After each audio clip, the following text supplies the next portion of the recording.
বাঘের মুখটা মাটির দিকে ঝুলে আছে। নিজের ফাঁদে পড়ে আজ সে বড়ই লজ্জিত। রাগে নিজের পায়ে থাবা মেরে বলল, না, আর নয়। এবার এমন চাল চালব যাতে হরিণটা পালাতে না পারে। পরদিন সকালে বাঘ গেল নদীর ধারে। দেখল জলের ওপর ভাসছে অনেক শুকনো গাছের ডাল আর পাতা। তার মাথায় এক নতুন বুদ্ধি এল। সে ওই ডালগুলো জড়িয়ে বানিয়ে ফেলল একটা ভাসমান নৌকা।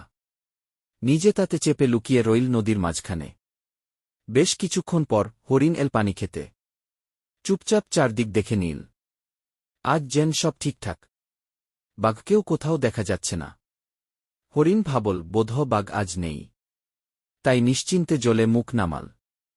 ঠিক তখনই নৌকাটা ধীরে ধীরে এগিয়ে এল তীরের দিকে। পাতার নিচ থেকে বেরিয়ে এল দুটো আগুনের মতো চোখ।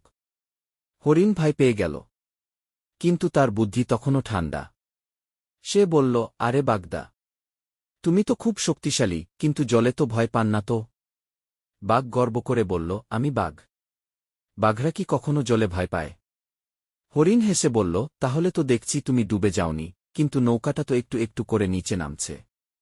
বাঘ নিচে তাকিয়ে দেখল, সত্যিই নৌকাটা জলে ডুবে যাচ্ছে। পাতাগুলো পানিতে ভিজে ভারী হয়ে গেছে। এক মুহূর্তের মধ্যেই ধপাস, বাঘসহ নৌকাটা জলে তলিয়ে গেল। হরিণ দৌড়ে পালাল তীরের ওপারে। বাঘ কষ্টে কষ্টে সাঁতার কেটে উঠল।